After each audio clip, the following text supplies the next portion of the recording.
Hi, Alease Michelle here with part one of my series of Who Am I Really? In this part one, it's what I call I'm an opponent.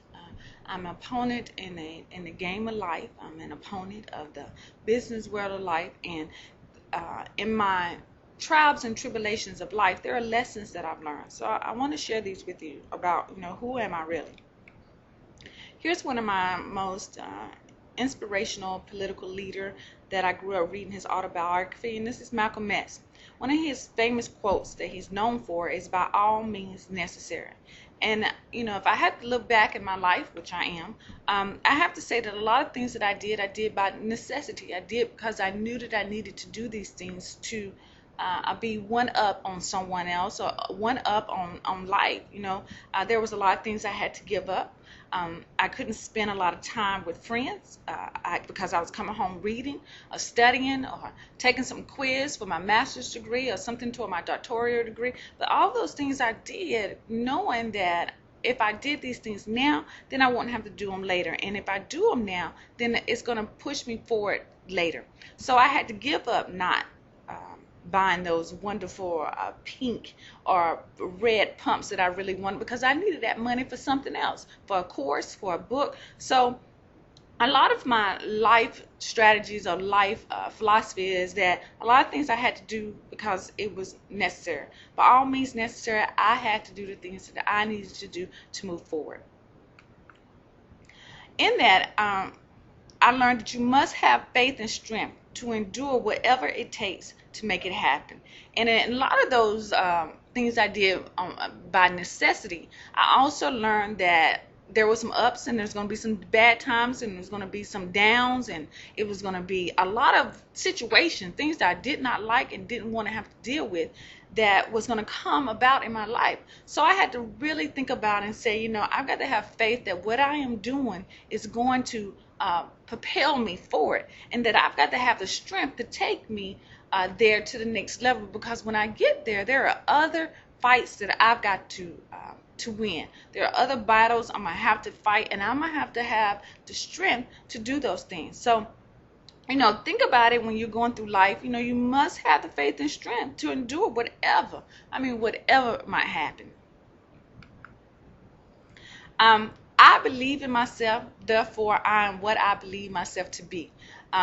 That's one of my sayings. That's probably a more of a physiological way to say things, but and I always say you almost got to fake the funk to get things done also.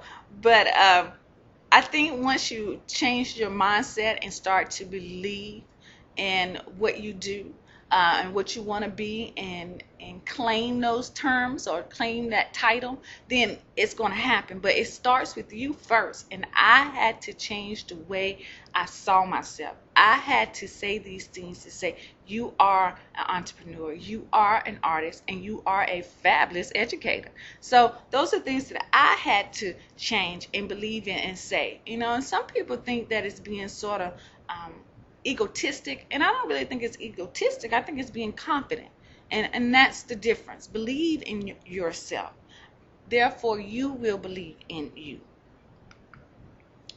I do a lot of public speaking. Sometimes I do public speaking and empowerment events. Of course, in my full-time position as a professor, I do a lot of speaking. And to know that in college I got a D in public speaking, I was absolutely terrified to speak in front of a group. Oh, gosh, even if it was on a topic that I knew, I still did not feel comfortable. And I barely got out of that class clearly with a D. And knowing that I didn't know what my future was going to look like, but God had a different plan for me. He said, okay, you got a D in that class. Oh, well, does not mean that I'm not going to propel you to the next level. So that was one of my downfalls. That's one of my bad things. But how did I overcome it? My first job out of college was a merchandise trainer. I was responsible for training between 20 to 30 different employees 4 times a week. And I had to spend 8 hours with them, talking in front of them, training them on the things that they needed to know before they went out into the park.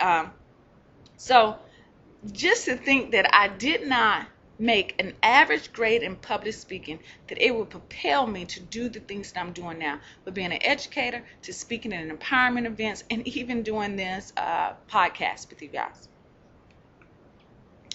Do what it takes to live out your passion. And that goes back to that first slide of Malcolm X, by all means necessary. Once you find out what your niche is or what you're supposed to be doing or your purposely driven life, then make sure that happens, because that's your passion. Everyone's passion is not the same at whatever level. But once you find out where you're comfortable at, then you live that out.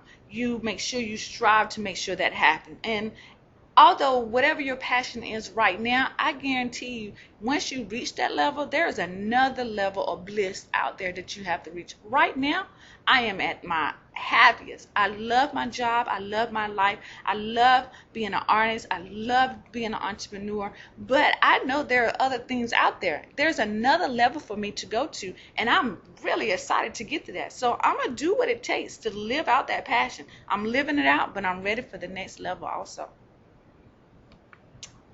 Why is that important? Because it will build character, faith, and spirit in you so you can handle whatever comes your way.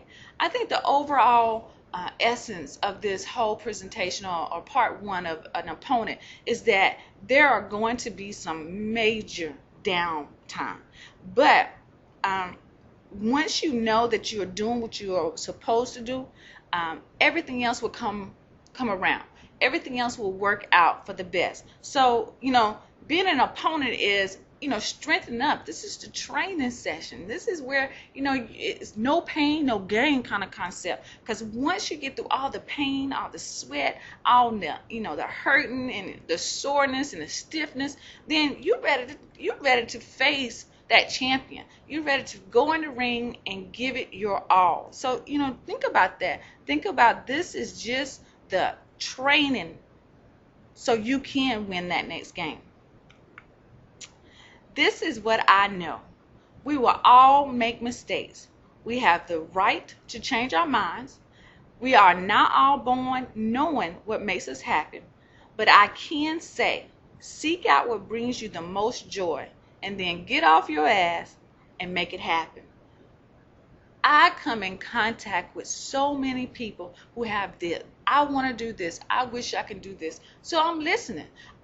Most of my clients, this is what I do. They're telling me what they want to do. So I sit down and make a game plan. This is what we need to do. Here are the steps.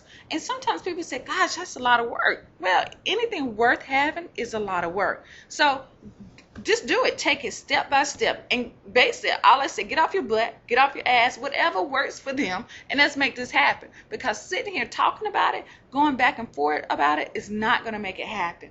And that's what, I hate a person who talks a good game but doesn't play the game. And that's not going to be a worthy opponent. That bark is worse than that bite.